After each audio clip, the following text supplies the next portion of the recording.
بسم اللہ الرحمن الرحیم۔ مسجد قباء کی تعمیر اور پہلا جمعہ۔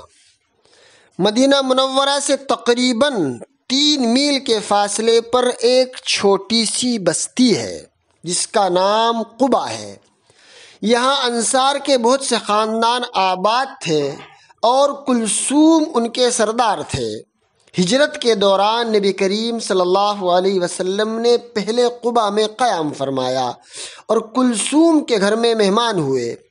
نبی کریم صلی اللہ علیہ وسلم نے یہاں اپنے مبارک ہاتھوں سے ایک مسجد کی بنیاد ڈالی جس کا نام مسجد قباء ہے۔ مسجد کی تعمیر میں صحابہ کے ساتھ ساتھ آپ صلی اللہ علیہ وسلم خود بھی کام کیا کرتے تھے اور بھاری بھاری پتھروں کو اٹھاتے تھے۔ ایک صحابی نے یہ عربی کا شعر کہا جس کا ترجمہ ہے: اگر ہم بیٹھے رہے اور ہمارے نبی کام کریں تو ہمارا یہ عمل ہمارے لیے گمراہی ہوگا۔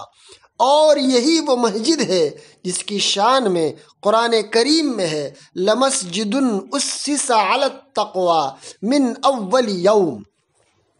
اس مسجد کی بنیاد پہلے ہی دن سے پرہیزگاری پر رکھی گئی ہے اور وہ اس بات کی زیادہ مستحق ہے کہ آپ صلی اللہ علیہ وسلم اس میں نماز کے لیے کھڑے ہوں۔ ان میں ایسے لوگ ہیں جن کو صفائی بہت زیادہ پسند ہے اور خدا پاک اور صاف رہنے والوں کو دوست رکھتا ہے۔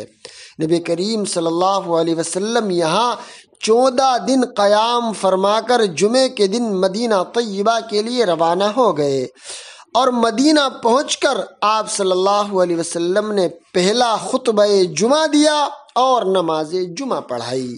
یہ نماز آپ صلی اللہ علیہ وسلم نے بنو سالم بن عوف کے محلے میں پڑھائی۔